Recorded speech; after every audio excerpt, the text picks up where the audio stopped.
Good morning বন্ধুরা, কেমন আছেন সবাই? আশা করি ভালোই আছেন। আজকে শুরু করছি নতুন একটি ব্লগ, দেখতে থাকুন আজকের ব্লগটা। গুড মর্নিং বন্ধুরা, কেমন আছেন সবাই? আশা করি ভালোই আছেন।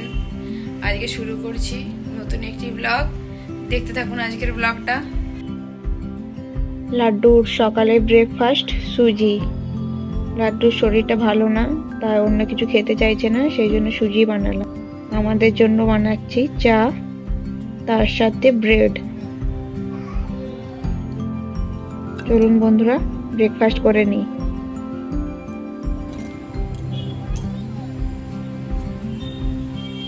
হাই তুই শোনাই। দেখুন বন্ধুরা, আমি পরশু দিনে আলু লাগিয়ে গেছি, লাড্ডু এসে কি করেছে। এই যে এই পাকা মাস্তানটা এখান থেকে মাটি খুলে নিয়ে বালতিতে ভরছে। বাবাই গাছকে মাটি নিয়ে লাড্ডু এই যে বালতিতে ভরেছে। গাছকে সব খুলে নিয়েছে। ও লঙ্কা তুলছে গাছ থেকে। ও ছাদে এলে এইটাই করা কাজ।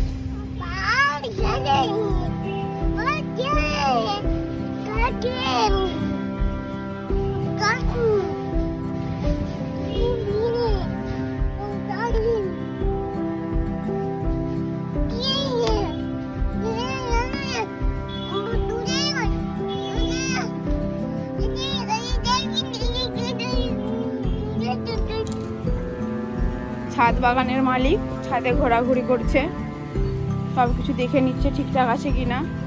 দেখতে গিয়ে আমরা ফুলও তুলে নিল, একটা ছোট্ট কুড়ি টাকা তুলে কি করছে দেখুন। এই দেখুন হাতে কুড়িটা বললাম বলে নিচে ফেলে দিল আবার। ছাদ বাগানের মালিকের প্রচুর সর্দি হয়েছে। মামা আম গাছ হাত দেবে না।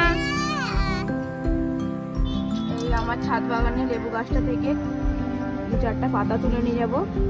লাড্ডুকে স্নান করানোর সময় তার জল গরমে ফুটিয়ে স্নান করাবো। মা ঠাকুমারা বলে সর্দি হলে লেবু পাতার জলে স্নান করালে সর্দি নাকি গলে যায়। দেখা যাক কি হয়। আমি এর আগে কোনোদিনও স্নান করাইনি, আজকে করিয়ে দেখবো কি হয়। চলুন বন্ধুরা তুলে নিই কিছু পাতা। পুরানো পাতাগুলো তুলে নিই, কারণ নতুন ফুল ধরেছে।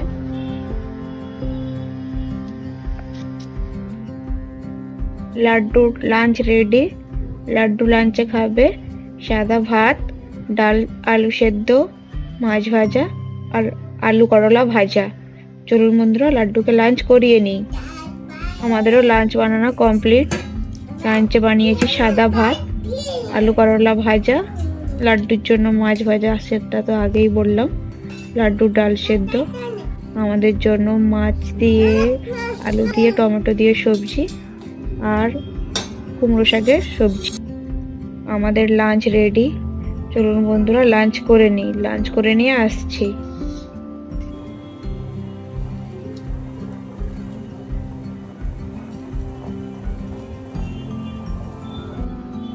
আজ রাত্রে ডিনারে বানাবো মাটন বিরিয়ানি। তার জন্য চালটা ভিজিয়ে নিলাম।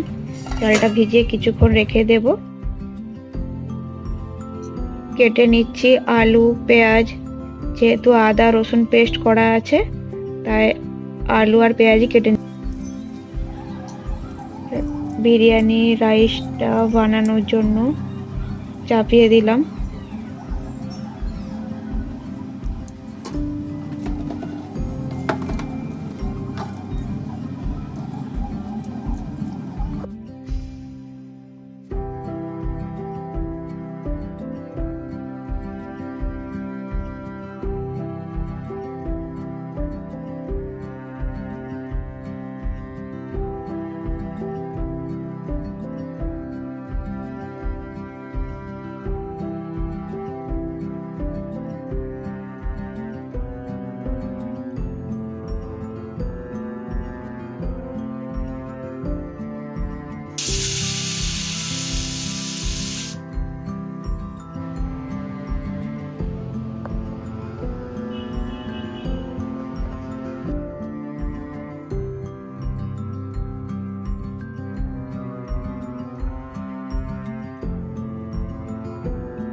টিভি